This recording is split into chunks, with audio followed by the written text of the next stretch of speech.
हम लोग बात कर रहे थे कुछ 4 स्टेप्स की, और ये चारों स्टेप्स को थोड़ा डिटेल समझने की। तो इन चारों को समझने से पहले एक छोटी सी कहानी मैं आपके लिए लाना चाहूँगा। अगर आप अपने लाइफ में इनका एंट्री करवाते हो, उसी तरह से कुछ लोग अपने लाइफ में इनका एंट्री कराते हैं, तो इनकी एंट्री में एक प्रोसेस है। समझ लो ना क्या है लिखा हो? हाँ, समझ ही रहे हो, ये थोड़ी ना समझाना है, समझाना तो ये होता है। तो एंट्री कराते समय क्या क्या होता है? सबसे पहले आप मैसेज करते हो, फिर रिप्लाई का इंतजार करते हो, फिर चीज़ें आगे बढ़ जाएंगी, फिर डेट करते हो, ठीक, फिर रिलेशन आ जाएगा, राइट। तो एक तरीके का स्टेप समझो, ये सारे स्टेप्स को मैं एकदम डिफाइन करूंगा, एब्जॉर्प्शन से लेके सारी चीज़ें। होता क्या है कि जब उसने आपसे बात करने की स्टार्टिंग की, या आपने उससे बात करने की स्टार्टिंग की, वो एक प्रोसेस है जहाँ पे आप अपने लाइफ में उसको इन्वॉल्व कर रहे हो। यानी अपनी चीज़ें बताओगे, अपने घर की चीज़ें बताओगे, आपका राशन खत्म हो गया ये भी बता दो। तो ऐसे प्रोसेस को कहा जाता है एब्जॉर्प्शन। क्या कहा जाता है? एब्जॉर्प्शन। सिंपल भाषा में कहूँ तो देखो ध्यान से, दवा आपके बॉडी में, बॉडी किससे बनी है? सेल से बनी है ना, पढ़ाया भी है, तो सेल से बनी है।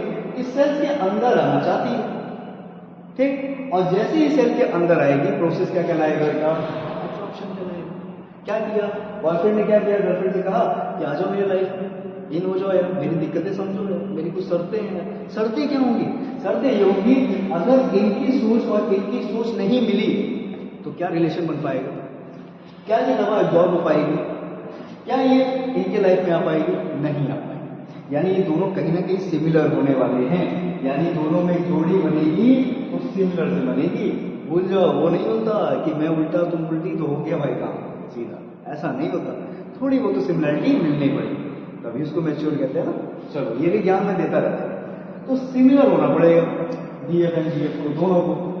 अब सिमिलर का मतलब है कि दवाओं का जो नेचर है उसी तरह का हमारा सेल का भी नेचर होने वाला है।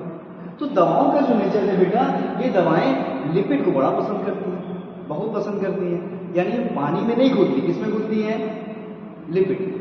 इसका नाम है लिपोफिलिक। कौन सा नेचर है बेटा? बड़ा होगा लिपोफिलिक का नाम, लिपोफिलिक होती है। तो हमारी जो सेल की जो बाहर की लेयर है ना, वो कौन सी लेयर होने वाली है? लिपोफिलिक होने वाली है। बोलो बेटा, यही बोला था ना, सिमिलैरिटी मिलने वाली। क्या मिल गई सिमिलैरिटी? बोलो भाई, मिल गई। तो इसी प्रोसेस को कहते हैं एब्जॉर्प्शन।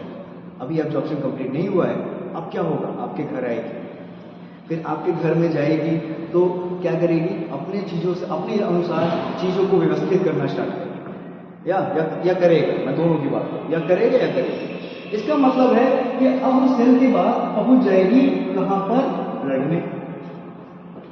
जैसे ही दवा ब्लड में पहुंची, इस प्रोसेस को कहते हैं एब्जॉर्प्शन। क्या कहते हैं? एब्जॉर्प्शन। तो एब्जॉर्प्शन की डिफिनेशन क्या हुई? क्या हुई भाई डिफिनेशन?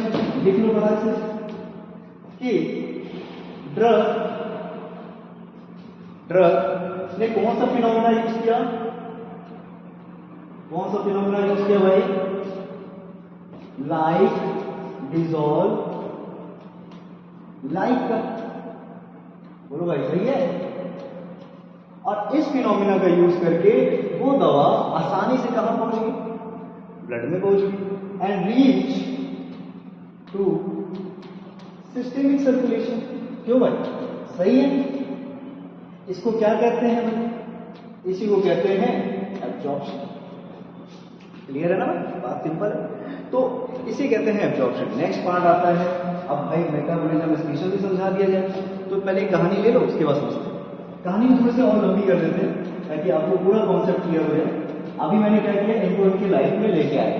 अब देखो, जैसे ही आती है ना, तो अपने हिसाब से सबको व्यवस्थित करना स्टार्ट कर देती है। अरे क्या करती है भाई कि मैं किचन में खाना नहीं बनाऊंगी, मैं आलसी हूँ, या आलसी हूँ, या लड़का, ठीक है, दोनों की बात करूंगा। ऐसा नहीं है कि थोड़ा सा एक ही लोग की तरफ बात करूंगा, दोनों की बात करूंगा, ठीक है। तो कोई भी आलसी हो सकता है, इनके लाइफ में कोई भी आलसी हो सकता है। तो भाई मैं ये काम नहीं करूंगी, मैं यहाँ पे नहीं जाऊंगी, मैं वो नहीं करूंगी, मैं ये नहीं करूंगी। यानी ये अपनी पसंद की जगहों पे बाइंड करना चाहती हैं। हाँ, उसी तरह से जो दवा है वो भी अपनी ही पसंद के हिसाब से, अपने नेचर के हिसाब से बाइंड करेगा। कई लोग देखते हो ना, सोफा पे ही सो जाते हैं। कई लोगों को भाई पूरा एकदम आराम से व्यवस्था चाहिए सोने की, है ना, पूरा एसी वगैरह हर एक चीज चाहिए, ठीक है। तो उसी तरह से इनकी एक कुछ शर्तें होंगी, और ये शर्तें इनके नेचर पे डिसाइड होंगे, जैसा इनका नेचर वैसा ही ये सबके, ठीक है। अब ये बाइंड करेंगे उसी जगह पे जैसा इनका नेचर होगा, एसिड होंगे तो कहीं और बाइंड करेंगे, बेसिक होंगे तो कहीं और बाइंड करेंगे। अब बाइंड तो करेंगे, उसके बाद क्या होगा सर, बाइंड करने के प्रोसेस को यानी डिफरेंट शर्तों के अनुसार अलग अलग जगह पे जाने वाली हैं, इनको कहा जाता है बच्चा डिस्ट्रीब्यूशन। क्या कहा जाता है, डिस्ट्रीब्यूशन। समझाऊंगा यार, डेफिनेशन वगैरह सब लिखवाऊंगा, ये सिंपल भाषा समझो, अभी ऑब्जॉर्व करवा अपनी शर्तों के साथ जहां जाना जाना, डिस्ट्रीब्यूशन कहना है उसको, है ना। अब क्या हो, रिश्ता बढ़ रहा है आगे, चीजें चल रही हैं आगे, अब दिक्कत आना स्टार्ट हो सकता है, घर में राशन खत्म हो सकता है ना। 1 किलो चावल से काम हो रहा था, अब 2 किलो आने वाला है, अब तो बासमती का टुकड़ा आने वाला है, क्यों होगा खर्चा, पानी बहुत खर्चा पानी होगा। उसी प्रोसेस को कहते हैं बेटा मेटाबॉलिज्म, यानी चीजें तबाह होने वाली हैं, यानी खर्चा होने वाला है, यानी चीजें खत्म होने वाली हैं, इसी को कहते हैं मेटाबॉलिज्म। और एक समय जब आपने स्टेबल नहीं किया लाइफ को, अपनी लाइफ पार्टनर को, तो वो आपको छोड़ के या देवदास बना के चली जाएगी, और उस प्रोसेस को कहते हैं एक्सक्रीशन। तो अगर ये सारे स्टेप्स याद हैं तो इसी कहानी से मैं इनकी बहुत अच्छी डिटेलिंग करूंगा, और नेक्स्ट वीडियो में बहुत सारे इंपॉर्टेंट टॉपिक्स, इंपॉर्टेंट पॉइंट्स, की पॉइंट्स, सारी चीजें लेके आऊंगा, तो एकदम फोकस रखना।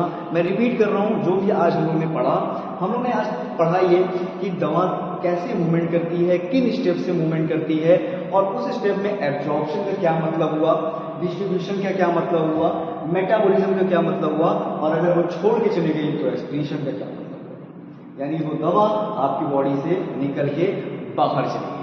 तो ये पूरी कहानी डिटेल वाइज की पॉइंट्स के साथ डिस्कस करेंगे हम लोग, ठीक। नोट्स बनाना स्टार्ट करना, पढ़ना स्टार्ट करना, ओके। मिलते हैं नेक्स्ट वीडियो, नेक्स्ट लेक्चर।